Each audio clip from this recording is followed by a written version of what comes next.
going to answer any questions you have on the worksheets that have been out.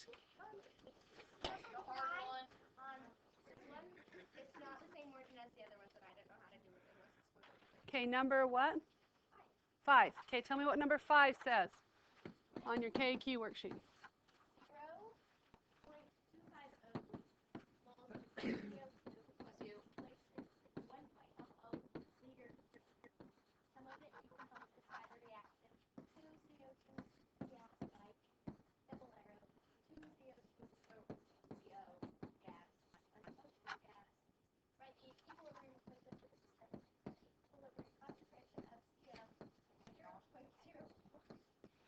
The 0.0 for oxygen per CO molar. Okay, so all you have to do is divide these two to get the molarity, which is basically 0.250 molarity of CO2 to start. So we're going to put that over here. You don't have any of this to start, okay?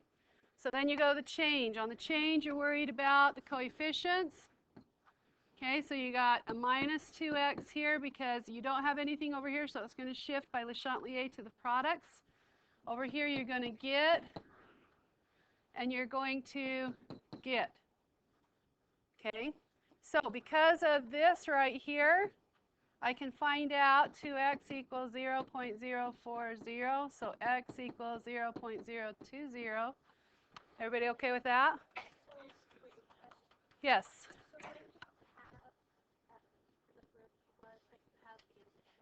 Mm-hmm.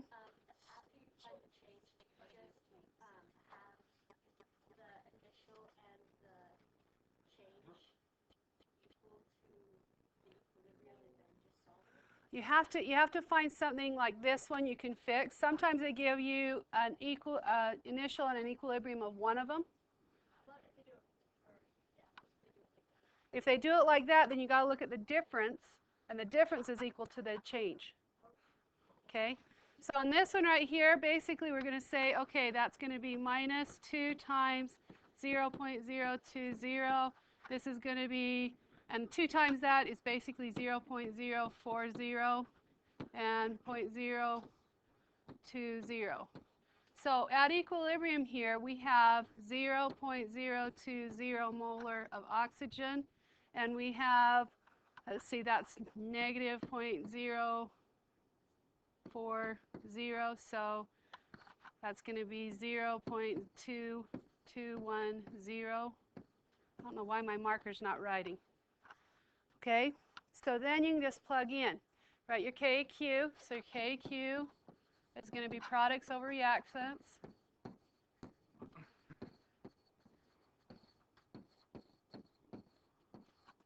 And plug in what you've got. Okay? So I'll let you do the plug-in. So on the equilibrium concentration therapies, that's just what we saw. Yeah, these are the equilibrium concentrations. Okay, are there any other questions on your homework? Yes. Precipitation is solid. We did that when we did that lab where we did on the acetate. That is precipitation. So on this one, when is it precipitated? It's precipitated if Q is bigger than KSP. Okay? All right, any others? Not every single one. If Q is less than KSP, then it's unsaturated solution. If it's equal to KSP, then it is saturated. Of what? Yeah. Okay, any other? Yes. Number 5 on the KSP problems. Must be a number 5 thing. Okay, what does it say?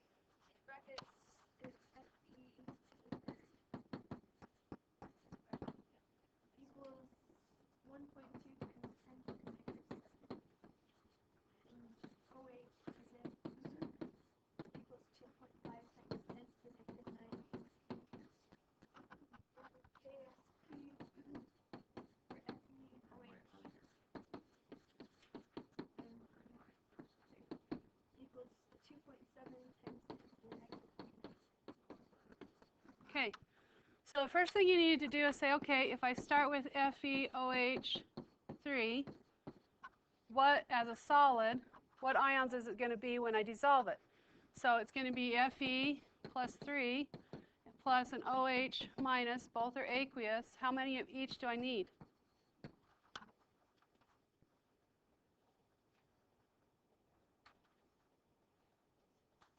How many Fe's do I need? How many OHs do I need? I need 3 OHs, and how many Fe's? Just one.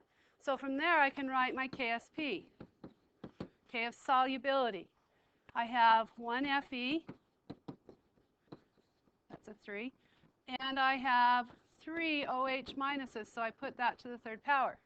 Then I just plug in here and here.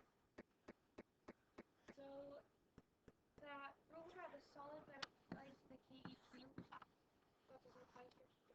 The rule that applied to the what? With how that one's a solid. Yeah, this is a solid. It dropped. It's not in my K. Okay. So Okay? Still applies. Now, since I don't know if this is at equilibrium or not, remember we call it Q, and it's not called KSP, but we write it the same way. So when we're done, we can just write Q is to KSP what, and then say if it's saturated or unsaturated, or if I'm going to have a precipitate, just meaning a solid down at the bottom. Okay? All right, yes? Number 2 on that one. Okay, what does it say? This is the KQ one. What does it say? I don't have it in front of me.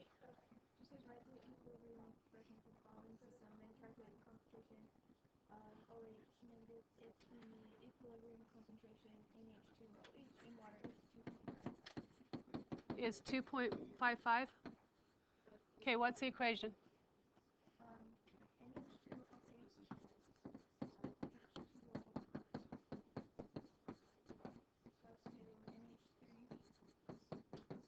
OH plus?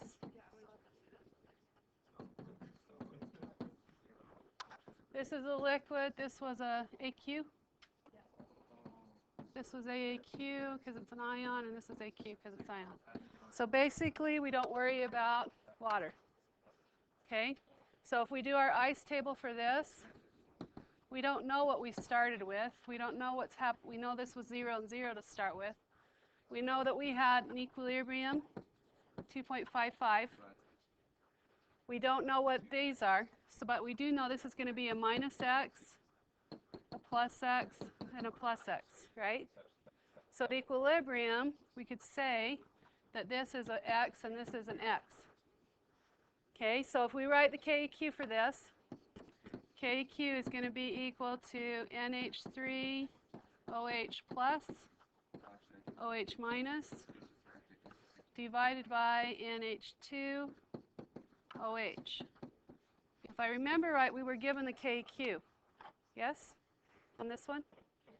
What was the KQ equal? Okay, so that's what that's equal. So what I do now is I substitute in what I know. At equilibrium, both of these are x on the top. So it's going to be x squared on the top. On the bottom, I know that that one is 2.55. So if I now solve for x, I've got OH minus. Okay? Well, once you've got x, you've got the rest, right? So why is that x? Because one side has to be negative, one side has to be positive. So it has to shift one way or another by Le Chatelier. So I know I started with this, and at equilibrium it was this. So if I started with this, then I didn't have anything of my product. Okay, so that's how I figured it out. So if I have something to start with, it's got to shift away from it. Think Le Chatelier. If I put stuff in, it's got to shift away. If I take stuff out, it's got to shift too. Try and fill a hole. Okay, any other questions there? We're going to correct that at the end, so make sure that you're ready for that, doing that. Okay, what we're going to do today is we're going to take just a few notes. We're going to learn a little bit about organic chemistry, because I know a lot of you are going to be flipping out in the next 2 weeks because of AP tests. So I want to make sure you have the basis, so when you come back, you're not just blown out of the water. Okay? So if you happen to miss my class, you can still go online and still go, oh, okay, that's easy. because organic is easy, but you got to have the basis. Okay? So we're going to go and talk about organic chemistry.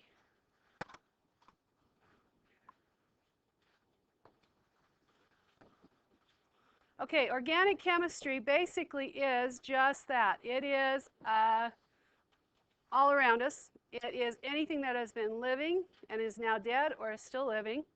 It is made up of carbons. That's what organic chemistry is. Anything that doesn't have carbons is what we call inorganic chemistry, what we've been studying so far.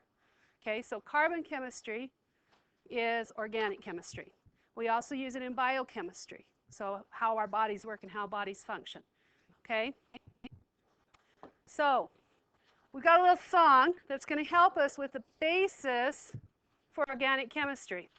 And we're going to sing it. We're going to sing it 3 times. So I need everybody's attention up front. And it goes to the tune of 1 little, 2 little, 3 little Indians. So we're going to sing that one first because everybody should know that one. I know it's not politically correct anymore, but we're going to get the tune in our head, okay? So here we go. Ready? 1, 2, 3. 1 little, 2 little, 3 little Indians, 4 little, 5 little, 6 little Indians, 7 little, 8 little, 9 little Indians, 10 little Indian boys. Okay, so this is a song, okay? So you got that tune in your head? Now we're going to sing some other words to that tune, okay? We're going to sing it through 3 times, so it'll get stuck in your head and you'll just hate me like you do with most songs. That's okay, because it'll help you remember. Okay, so here's the first, whoops, let's go back. Why isn't it? Let me go back. Whoops, wrong way. Okay, ready? Here we go. 1, 2, 3.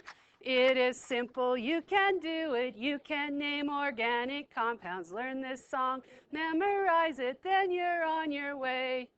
1 methane, 2 ethane, 3 propane, 4 butane, 5 pentane, 6 heptane, 7 heptane, 8 octane, 9 nonane, 10 is decane. Now you've got it. You can name organic chemicals if you know these 10. If there is a double bond, you change the ending to ene. If there is a triple bond, change it to ine. Okay, that gives you all the information you need. Yeah, it's like, oh my goodness, lots of words to think. Okay, let me go back. Let me go back. Yeah, you can write it down if you want. We're going to sing it 2 more times. Okay, so I'm going to stay over here so I can do it a lot easier. I don't know why.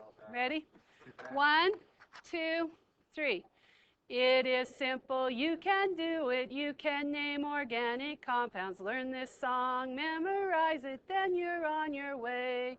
1 methane, 2 ethane, 3 propane, 4 butane, 5 pentane, 6 hexane, 7 heptane, 8 octane, 9 nonane, 10 is decane. Now you've got it. You can name organic chemicals if you know these 10.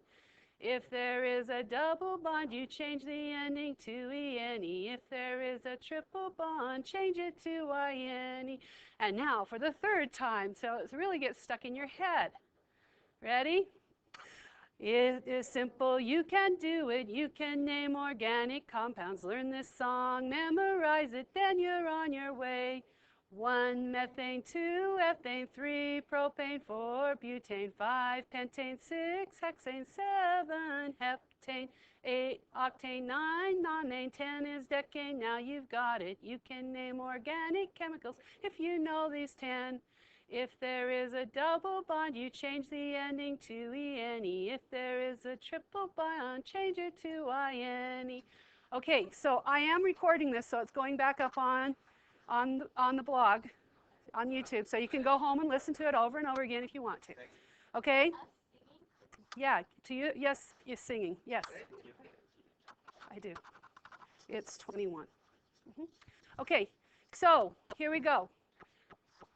On the paper that I just faxed out, worksheet 10-2, I would like you to put this down. 1 is methane, that means 1 carbon. 2 is ethane, that means 2 carbons. 3 is propane, 3 carbons. I want you to write it down. So the name goes down the left-hand side of the number, and the formula goes down the right-hand side of the thing. So would you take time and write those down, please? Is that chemical, structural, or condensed? Nope, it goes right next to the number 1. So it's, yep. chemical formula. So write these down. We'll worry about the other two columns later.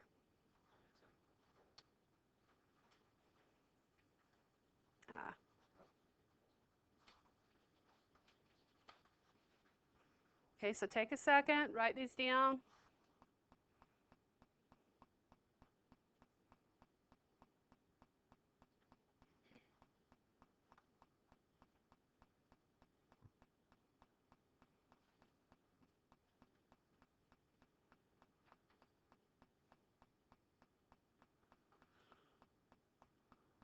And you'll get this back after we turn it in for credit next time. So it's one that you'll want as a reference sheet.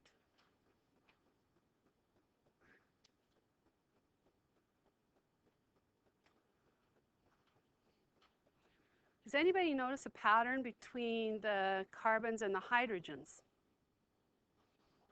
They go up. It goes up 4, 5, 6. It goes 1, 2, 3, 4, 5, 6, 7, 8, 9, 10. So when the carbons go up 1, the hydrogens go up 2. Okay. Okay. All right. We're going to have a general formula for it. We almost done writing those down? Okay. This next part that we're going into, you'll want to have in your notebook because it won't be anywhere that we write down other than that. So you want to have a reference to it. So after you get that first part written down on that worksheet, then go back to your notebook.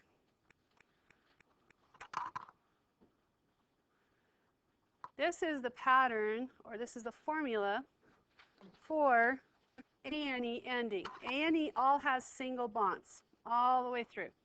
So all has single bonds. So the formula for that is CnH2n plus 2. So you times the carbon number by 2, and then you add 2, and you've got the number of hydrogens.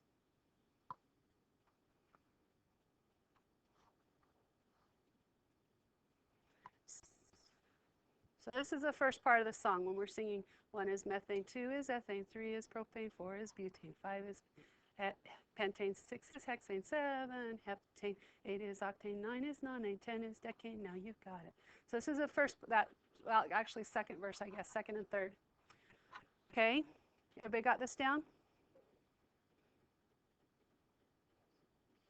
Okay, the next part of the verse goes, if there is a double bond, you change the ending to E-N-E. So if there's one double bond, I would change the ending to ethene, propyne.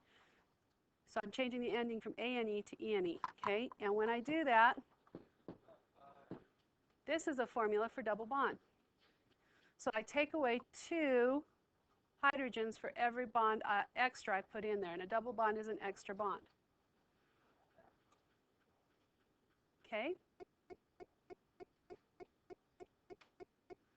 Then the next part of the song says, if there is a triple bond, you change the ending to Y-N-E. So if I have a triple bond,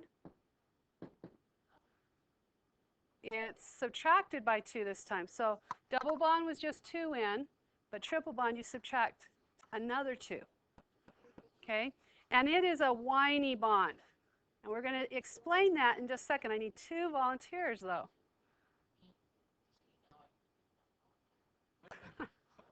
Oh, come on. Okay, come on up. I need one more. Come on. Okay, come on up. So they're going to demonstrate sort of what the bonds do. So I'm going to have them stand up here in front, and I'm going to have them shake hands with the same, yep, and move around while you're holding hands. How much can you move around? Pretty? Kind of. All over the place, right? 360 almost, right? Yeah. Okay, now I want you to drop that single bond, and I want you to do a double bond, but you can't cross. There you go.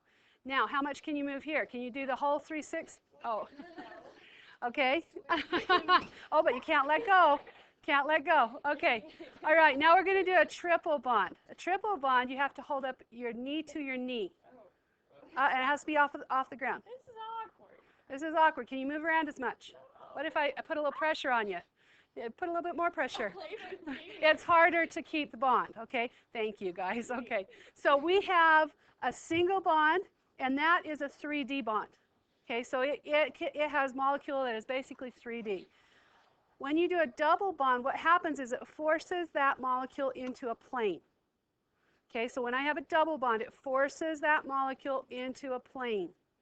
If I have a triple bond, it actually forces that molecule into a linear molecule, into a line. Okay, so you need to know that. So single bonds, basically you have a 3D molecule.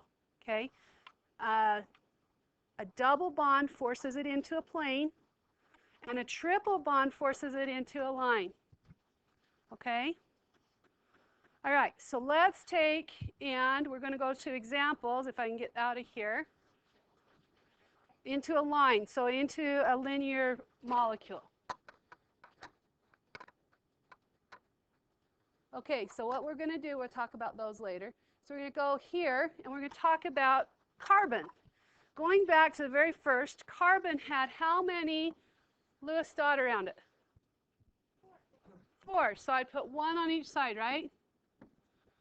What about hydrogen? 1. Okay, on the top of your worksheet right now, I've just answered 1 and 2.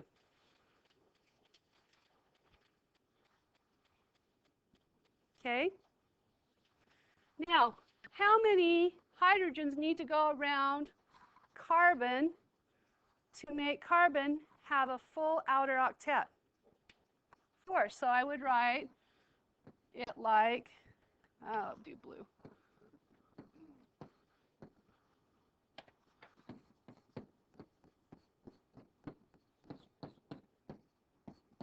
Like this, right? That's the first box. I skipped over number 3.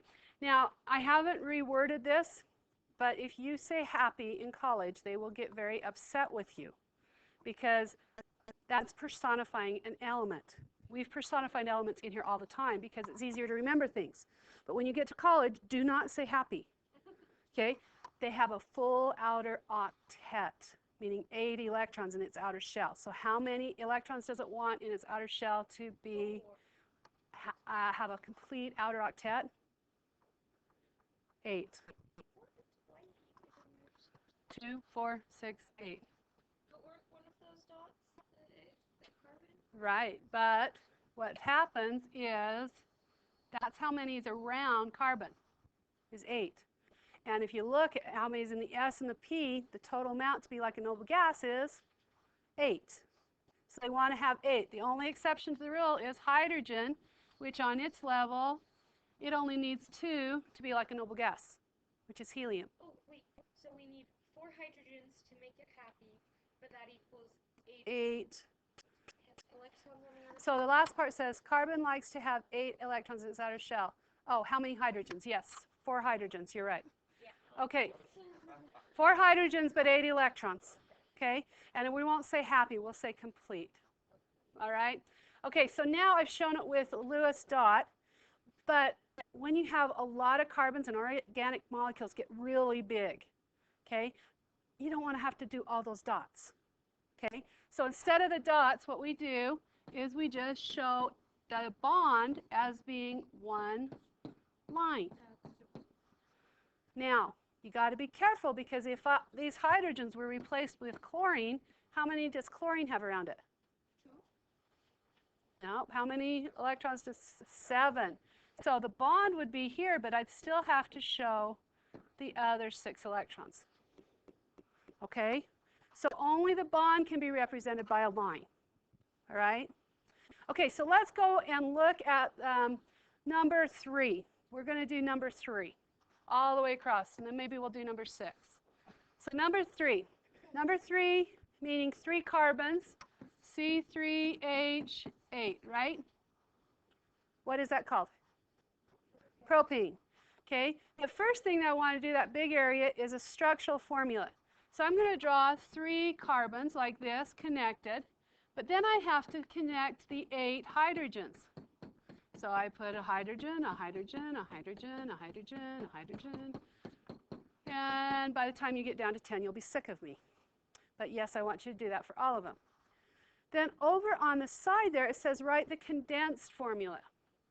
The condensed formula says, oh, that's CH3, that's CH2, and that's CH3.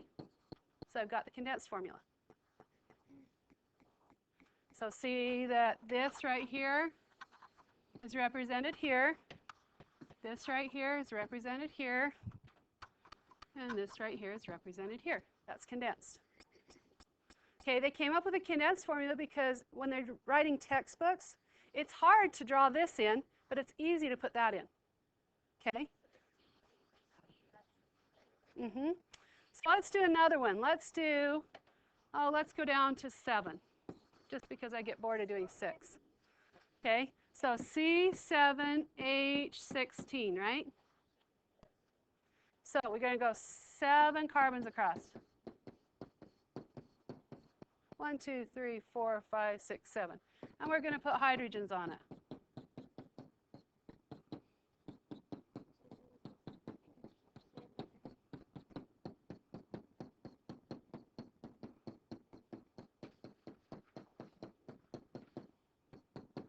Okay, now there's a trick. When you get this many, there's a condensed way to even do the condensed formula. So on the ends, I have CH3, right? No. Okay, so on the ends I have CH3, but all these in the center, what are they? CH2s, right? How many CH2s do I have? I have 5. So I can make it even condensed. Now, they would be squished together. I left some space, but you get the idea? So you go CH3, parentheses, CH2, parentheses, 5, CH3. Now, you can't combine the CH3s because they're on opposite sides of the molecule. Okay, so I'm showing where they are. If they were right next to each other, yeah, I could. Okay? All right. Now, everybody okay with this? That's all your homework is. Let's finish that chart. So what we're going to do the rest of the time is we're going to do a little lab. And it has to do with molarity. And it's all about, oh yeah, Kool-Aid. Okay? So we're going to be making Kool-Aid. But we're going to be making it in 0.1 liter amounts. Huh? Like shots, yeah, like shots. Okay, so I'm going to pass around a thing of 0.1 liter is about 1/4 cup. So I filled these measuring cups with 1/4 cup. I want you to take a cup. I want you to pour the water in it. I want you to mark the water level, pour it back into the thing, pass it on. While you're doing that, we're also going to be working with explaining what you're going to do.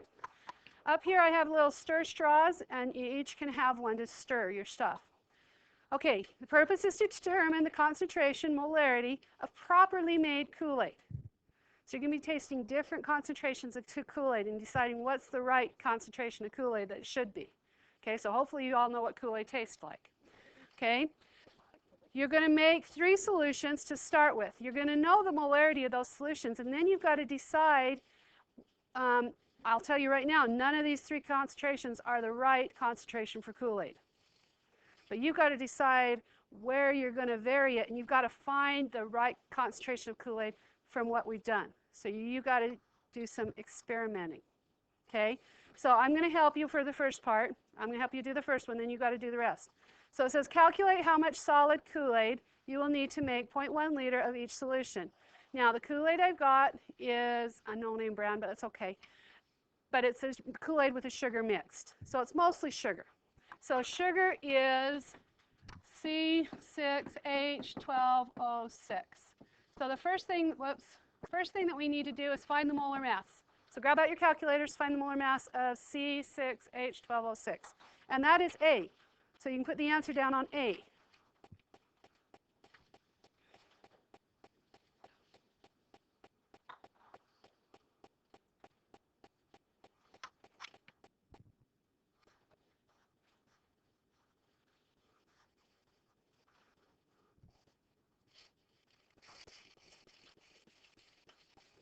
Okay, got it? 180.156, okay. So 180.156 grams per mole. That's A. Okay, now on B, it says the mass of Kool-Aid needed for 0.1 molar. So this was A. B, we're going to take that 0.1 molar, and molar meant what? Moles over liters. And we're going to have 0.1 liters. 0.1 liters. So if I take and times those together, I'm going to get what? Moles. So if I get moles, what's my number for moles? If I take the times those together. Okay, then all I have to do is change moles to grams. Well, we just did that up top, so we got this. So there's 180.156 grams in 1 mole. So you're going to times that through and get the answer. That's how much you need to weigh out. Now, when you go to weigh it out, and you only want to do one at a time, I'm going to tell you that right up front, okay? You're going to only want to do one at a time. You're going to take your cup, you and your partner, and you're going to go back, and you're going to make sure that you have the weight of the cup first, and then you're going to tare it, and then you're going to add the sugar till it's that amount. Then you'll come back in here with both of your cups, and the cup that has the mix in it, you're going to fill with water at the sink, okay, till it's at that line. You're going to stir, stir, stir, pour half in each one, and you're going to drink it. And you're going to write down the observations. Does it smell right? Is it too weak? Is it too concentrated? You know, what is it? You're going to write it down. Then, if you don't want to drink the rest, that's fine. Just pour it into the sink, rinse out your cup, and then go back and do the next one. Okay? And you're going to keep doing that until you find the right concentration. I've given you 3. You have to do those 3. And then after that, it's your choice between you and your partner what amount you need to do to find that perfect Kool-Aid. Okay? That perfect concentration. So you're going to go back and put different amounts. Does that make sense? So I've given you 3. One's going to be really, really weak. One's going to be really, really strong. I'm not going to tell you what the other one is. Okay? And you've got to decide, okay, it's between this one and this one. So what should we do? Say it's between 11 and 9. Well, how about 10? Let's try 10. So they'll go back and try 10. Is 10 right? It's a little bit too weak, so maybe 10.5. Okay, so you just keep doing it until you find that perfect one. But the thing is, you and your partner have to agree on what the perfect Kool-Aid is and find that concentration. Okay? Any questions? When you are all finished, please make sure that everything ends up into the garbage can. Make sure that if you spill any Kool-Aid-ish stuff back there, please clean it up.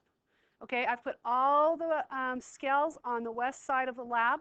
So all you have to do is just pop in the lab to weigh and then come out of the lab. Don't use the water in the lab. Use the water in my classroom, okay, to make the Kool-Aid. Real important. Okay, questions? Okay, go.